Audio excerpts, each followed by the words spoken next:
Get ready for rapid-fire opinions on a whole bunch of news stories that happened yesterday. First, we're going to talk about presidential side quest. Then we're going to talk about a possible Ukrainian-Russian ceasefire. We'll also talk about the House passing a continuing resolution that's on its way to the Senate before a possible shutdown this weekend. And we'll finish with some of the legal nuance of a Trump fight against anti-Semitism involving attempting to deport a leader of the Columbia University protest. I'm Blake, the homeless conservative, and I'm here to help you make sense of U.S. political news from a conservative perspective, not a tribal one. Thanks for hanging out with me for a little bit today. I'm going to try to make it shorter than yesterday's show. My wife complains if the show is over 30 minutes long. So first, let's talk about the president and what's going on. I think the list of things that Americans said that they cared about going into the 2024 election was pretty short. It was basically, Trump has his Make America Great Again slogan, which I think admittedly is quite genius. But I would argue most people voted for him in November. What they really meant was Make America 2019 again. It was the economy, stupid, as James Carville famously said. So if we look at polls that led into the November election, people claimed the economy was the top priority. So voters' ratings of the economy as extremely important to presidential vote, 1996 to 2024, 2024, this chart shows that 52% of people in the 2024 election said the economy was extremely important. And that was the highest it's been since 55% said so in 2008. And you may remember there was a big, gigantic financial crisis in 2008 that started right before the election happened. So that is an important thing to keep in mind. That's what people were most concerned about in November. And then now, and by the way, if you look a little bit further into the details of what they cared about, this chart is showing in the dark green things that are extremely important to voters. The lighter green is very important, and then somewhat important, and not important at all. And the economy is at the top with 52%, as we mentioned. And then then it's democracy and terrorism and Supreme Court justices, immigration, education, and way down the list is trade with other nations at the bottom there. So, but if you've noticed, that's really all Trump is focused on is the trade thing. So that is why now, when we look at the polls, so those were the polls from before November. These are the polls now. This is asking, how do you approve or disapprove of Donald Trump's handling of the following areas? Immigration policy. He is 48% approve, 40% disapprove. So he's doing good there. And that's because the border has essentially shut down. The numbers dropped something like 95% from December to January. That's not only because of the executive orders that Donald Trump has signed, and frankly, that Joe Biden signed after Donald Trump had signed. And then basically Biden just undid everything that Trump did in his first administration and then tried to blame Republicans or say that we needed Congress or something.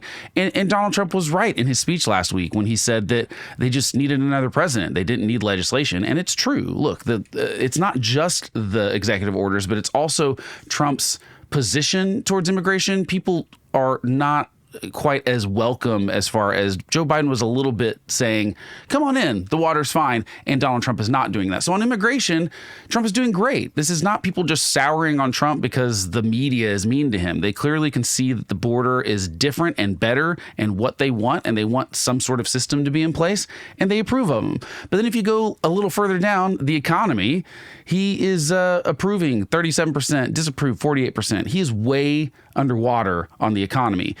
And if you remember, the economy was the top issue for voters going into the election in 2024. So Trump is not doing good on the economy, frankly. And that we've talked about this yesterday, but there's all sorts of reasons for that. People are worried about inflation still. Although good news, we got the reports for the Consumer Price Index, and prices only rose 2.8% year over year this February, which is lower than expected. So that's a good sign, right? But the thing is that we're not quite there yet. So 53% of people in this Emerson poll also think that increasing tariffs will hurt the U.S. economy. And also compared to a year ago, 39% say they and their family finances are worse off. 37% were the same, and 24% say they are better off than they were a year ago. Consumer confidence is down. The expectation index, if we look at this chart here, this is showing not only what they feel now about the economy, but what consumers are expecting of the economy in the next 6 months. And it's dipped below 80 for the first time since June of 2024. A lot of times when we see dips below 80, that's what this chart, the line on the yellow is showing is 80. The dips below that often sometimes that's when people start worrying about, are we going to be in a recession? Because this is basically saying it's based on consumers' short-term outlook for income, business, and labor market conditions. And that dropped dropped 9 points in February. And like I said, for the first time in June, since June, it was below 80. And sometimes that signals there's going to be a recession. I think we're at that point right now where people are saying it's 50-50. Some smart economists are saying, Larry Summers would be one of them, who warned Joe Biden, by the way, that he should not do massive spending or else he will risk inflation. So he was right just a few years ago when he warned Biden. And this is someone that was an economic advisor to Bill Clinton and to Barack Obama and Joe Biden. And look, yeah, I don't necessarily love democratic economics because sometimes I think they're a little fudgy, but this is a situation where he told Biden not to do what he was going to do or you'd risk inflation. And he was right about that just a few years ago. And he says, I think we're maybe 50-50. Could be a recession, could not be. And I'm not trying to predict if there's going to be a recession or not. I am just saying that's clearly not what people want. People don't want a recession, I don't think. Who would really? And so, this is not fantastic news for Trump. I'd say beyond that, like the prices, that's good news. Like I said, lower than expected, 2.8%. And that's comparing February of 2024 to February of 2025. And the prices only rose 2.8%. That's pretty normal. It's, I think, where the Fed kind of wants it to be and lower than expectations. So we're not quite there yet. I think they want 2% inflation, but that's lower than they thought it was going to be. So that's good news. But a lot of these things are showing that there's not necessarily good news. And it's not that any one of these things I would take completely on their own as a bad sign for the economy or a bad sign for Trump. But when you combine the consumer index, when you combine the expectations, when you combine the polling, it's not necessarily great. And then the stock market, which evened out this morning, but it's not continuing to drop, but it did fall and it's still below where the levels were after Trump got elected. So these are not great signs for Trump. And the thing is, why is he spending so much time pursuing all these things like changing the name of the Gulf of Mexico? These things that don't really matter. A lot of what he's done is nothing to do with the economy. And I feel like everything he's doing should have to do with the economy right now. Not that he's going to listen to me. Charlie Cooke says it a little better than I could. He says, the public wants the economy humming, the border secure, and into the liberal lunacy that was wokeism, and that's about it. It will not be distracted from those core aims by memes, inside jokes, or the obsequious insistence that the president is based. Canada becoming the 51st state, the purchase of Greenland, how people currently perceive Tesla, the Gulf of America, the real or imagined infractions of random legislators, or the grudges and conspiracy theories of true social users. These are all stupid, extraneous indulgences. He goes on to say they disliked the Democrats and wanted the basics fixed, so they chose Trump and the Republicans to run the federal government. That's it. That's literally all there is to this. The Republicans can either do their job well or do the job badly, but they will have to deal with the consequences of their choice. Doing the job badly and then trying to work the refs will be no more fruitful for them than it was for Democrats. As ought to become obvious by now, one cannot wheedle the public into accepting preposterous social theories, into liking ever higher prices, or into enjoying destructive unpredictability. If Donald Trump doesn't want to swiftly become the lamest duck who ever walked the halls of 1600 Pennsylvania Avenue, he'll internalize that and fast. I think this is right. Like, why are we distracted by all these things and these things that we're going for the base? The base did not get Donald Trump elected. The base is going to always be there for Donald Trump. And no matter what Donald Trump does, they're going to be there for him. And he's trying to throw too much red meat to them. And I think he needs to focus a little bit more on the rest of the electorate. He's pretending that this whole country loves him and he has this mandate to do things like change the name of the Gulf of Mexico. And frankly, that's not going to do a thing about economic woes. So maybe any one of those things, the consumer confidence, the approval ratings, the stock market, wouldn't spook me necessarily in saying that we are heading towards economic problems. But the combination of all those signals that I think the second Trump administration could be upside down on public support even earlier than Biden's 7 months that he got before his disastrous Afghanistan withdrawal. And Trump should be careful if he cares about being able to do the things he actually wants to do. Specifically, the on-again, off-again tariffs are clearly rattling people, and he needs to just pick a lane. Do the tariffs, don't do the tariffs, but this on-again, off-again thing is not inspiring consumer confidence or business confidence. Okay, moving on to Russia's war with Ukraine, and yes, it is Russia who started that war. Just a few quick updates that are worth noting that I think that you should know about. Over the weekend, the Trump administration stopped sharing intelligence with Ukraine. The main reason Ukraine could get anything done with Russia is because we were sharing intelligence about Russian movements and we stopped sharing that information. Ukraine also sent missiles and suicide drones into Moscow and successfully attacked several targets. And then Ukraine and U.S. announced that they would agree to a 30-day ceasefire with Russia if they would agree to it. So we're now going to resume military assistance. According to Secretary of State Marco Rubio, he said, "We will take this offer now to the Russians and we hope that they'll say yes, to peace." Mr. Rubio said the ball is now in their court. But is there any indication that Russia wants this war to end? I know Donald Trump and the MAGA crowd have been saying that it was Ukraine that didn't want peace and it was Zelensky that's the dictator. But I have not seen anything anywhere that says that Putin will agree to a 30-day ceasefire or that Putin wants peace. Via The Atlantic, will Putin accept? At the moment, thanks to Trump's anti-Ukraine maneuvers, he has the luxury of watching Washington and Kiev wrangle over terms while he pummels Ukraine's population and energy grid and brings the country closer to collapse. But so far, Putin has been clear about the terms he is willing to accept to achieve peace. Like Michael Corleone in The Godfather Part 2, his offer is this: nothing. No security guarantee, no independent, sovereign Ukraine, perhaps not even a ceasefire. Putin's goal, as it has been from the beginning, is the incorporation of Ukraine into Russia and the complete erasure of the Ukrainian nation, language, and culture. He will gladly accept Ukraine's surrender whenever Kiev is ready to concede. But short of that, he is going to keep the war going until he takes everything. It should be noted, Putin has rejected international security guarantees, even without troops on the ground. Putin has also insisted that Ukraine shouldn't be allowed to have military capabilities that could resist another Russian invasion in the future, including not wanting any U.S. or European weapons support, which is what we have been largely supporting Ukraine with, is weapons. It's not money, it's weapons that we're sending them. So as much as Trump has said he'd have this solved in 24 hours when he was campaigning, I don't think we're there yet, and we are 50 days into the administration. And now we have Ukraine willing to come to the table and talk, willing to have a ceasefire, and we'll have to see if Russia does. And let's see when Russia doesn't, because that's what I believe will probably happen. How will Trump decide to continue to take Russia's side and claim that Ukraine is the one who doesn't want peace? The truth is, this is harder than Trump is pretending it was going to be. And that's just the nature of war and conflict. And unfortunately, U.S. presidents have to deal with events that are completely outside their control like this. And Donald Trump is, I think, realizing he didn't have to deal with this kind of thing in his first term, and now he does, and it's a lot harder than it actually is. So don't buy into the narrative that this is simple. This is a complicated issue, and it will require Russia coming to the table. And as of now, we've not seen that they're willing to concede anything, but hopefully that changes. Okay, on to the budget really quick. The House did pass that continuing resolution that I talked about yesterday, and apparently the plan will be to send House members home and then leave it for the Senate to deal with. They need 7 Democrats because Republicans have 53 seats in the Senate. They need 7 Democrats to get to 60 votes to be able to pass this. That's if no Republicans oppose, but Rand Paul is sort of a maybe not, so possibly you need 8 Democrats.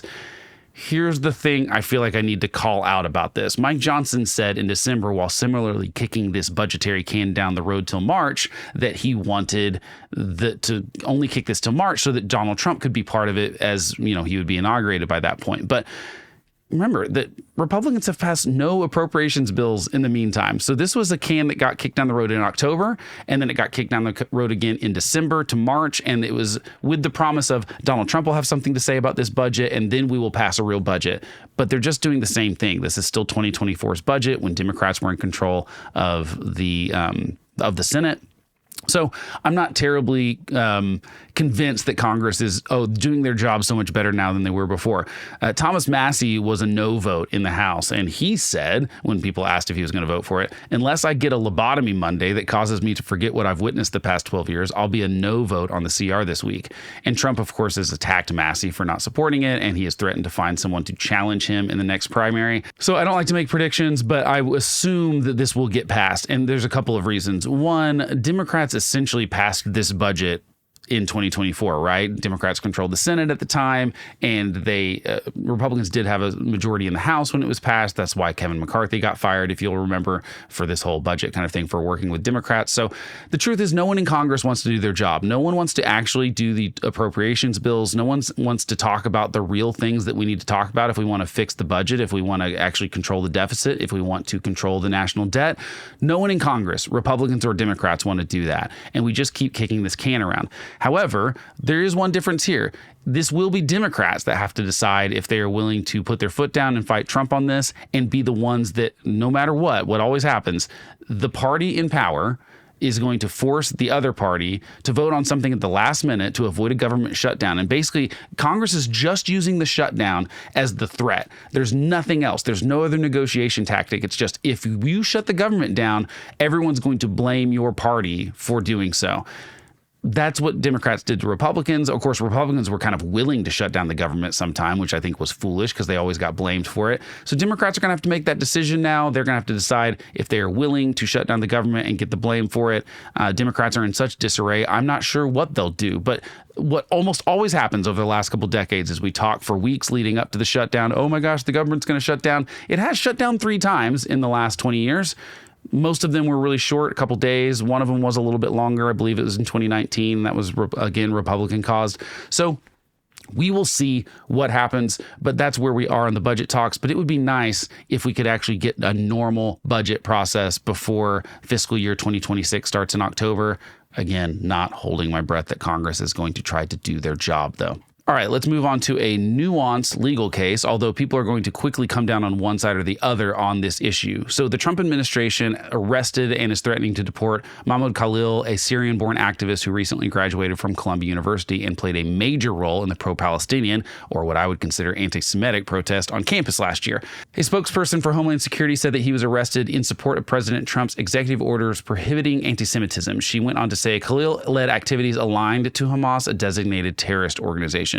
So already largely he's not a sympathetic figure to me as he led these sort of anti-Semitic protests. But here's the sort of rub, is that he's a legal permanent resident or a green card holder. So the question is, can the U.S. government revoke a green card and deport someone for First Amendment speech? Because so far, keep in mind that the Trump administration has yet to charge him with any criminal conduct, though I sort of find it hard to believe that he's not at least responsible for encouraging the lawless behavior on Columbia's campus that he was leading last year. So this is going to be a tricky situation because, yeah, it's really easy to say this guy's the bad guy, right? But there are some legal gray areas when it comes to someone that has a green card of them having Bill of Rights protections. So as is almost always the case when we get into the legal weeds, I like to look at Andy McCarthy at National Review, and he seems to think that the administration has something here. He says, to repeat, Section 1227 incorporates by reference the terrorist activities provision in the exclusion statute, specifically subsections A3 of Section 1182, which prescribes the excludability of aliens who, among other things, represent a political, social, or other group that endorses or espouses terrorist activity. Okay, so that's one thing, and so he thinks that maybe we could deport him, we could remove his green card. He says that should cover Khalil, but there's a catch. The foreign policy deportation provision of Section 1227 incorporates by reference a potentially significant exception found in the exclusion statute. And that exclusion states, an alien shall not be excludable or subject to restrictions or conditions on entry to the United States because of the alien's past, current, or expected beliefs, statements, or associations, if such beliefs, statements, or associations would be lawful within the United States, unless the Secretary of State personally determines that the alien's admission would compromise a compelling United States foreign policy interest. Okay, that's really interesting for a couple of reasons, because that essentially, what that allows is that gives aliens the same First Amendment protections as American citizens. We're saying we can't reject someone from coming into our country, for example, if they vocally support terrorism or are anti-Semitic or anti-American or anything. That seems a little crazy to me, that we essentially have a statute that says we can't restrict who comes into our country based on their potentially very vile opinions. And that's the only chance we get to restrict their First Amendment rights is before they're a citizen, or even in a green card situation, because a lot of times people with green cards actually have the same First Amendment rights that we do as full citizens. So that's an interesting legal thing that I think we might need to talk about changing, because it doesn't make a lot of sense to me that our immigration has to let someone in that would be espousing these sort of beliefs that might lead to them leading campus protest and intimidating Jewish students at Columbia. I honestly had no idea that this provision existed.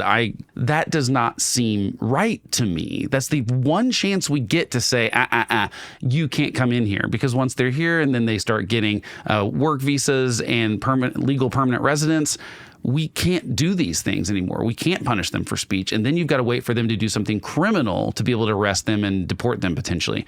Now, I think that there might be some criminal activity here that the administration just hasn't said, but I am a little concerned about it because one detail of this case is that when the ICE agent showed up to his door, they said that, hey, your student visa is being revoked and you're being deported. And he said, oh, I don't have a student visa. I'm a legal permanent resident. Now, that could just be a miscommunication, but it also could signal that the Trump administration decided to go after this guy before they really had all the facts, and they might be making a blunder here. My main question is, does the Trump administration actually care about stopping anti-Semitism here, or do they only care about stopping the anti-Semitism of the left? Nick Toggio points out, take Andrew Tate. In addition to his many other fine qualities, Tate is a Hamas apologist known to babble about the group's masculine spirit of resistance and the heroic death of its leader. Per the Anti-Defamation League, he is not above using the word Jew as a pejorative, has engaged in some light Holocaust revisionism, and gave the Nazi salute in at least one of his online videos. Why did the White House, given its supposedly very serious concerns about anti-Semitism, intervene to save Tate from Romanian justice and allow him to return to the United States? Why haven't the president or his aides objected publicly to some of his favorite podcast bros hosting notorious anti-Semites, taking post-liberal contrarian populist media to its logical conclusion? Why is his administration hiring people who are prone to anti-Semitic rhetoric and known to attend anti-Semitic events? Why did his clemency for the January 6th defendants not make exceptions for some brazen anti-Semites? They're specifically talking about a guy that had a sweatshirt on that said Camp Auschwitz and staff on the back. Not a great look, right? Why did he host two of America's most well-known Jew haters, this would be Kanye West and Nick Fuentes, for dinner at Mar-a-Lago around the time he launched his most recent presidential campaign? I think these are all fair questions to ask, and it clearly points to Donald Trump loves to attack anti-Semitism if it's coming from the left, but not from the right. And I believe that we should attack all of it. It's all racism. It's all bad. It doesn't matter if it comes from the right or the left. We should say no to it. And I just don't think this is a very serious situation. Again, this guy is not a sympathetic figure. I do not feel sorry for him. He led these protests. And like I said, I think that it's pretty obvious that, you know, if we had people arrested and he was leading those people, that there could be criminal liability there, although New York decided not to do anything about arresting these people. They just sort of arrested them and then let them go. So this is not a defense of Khalil.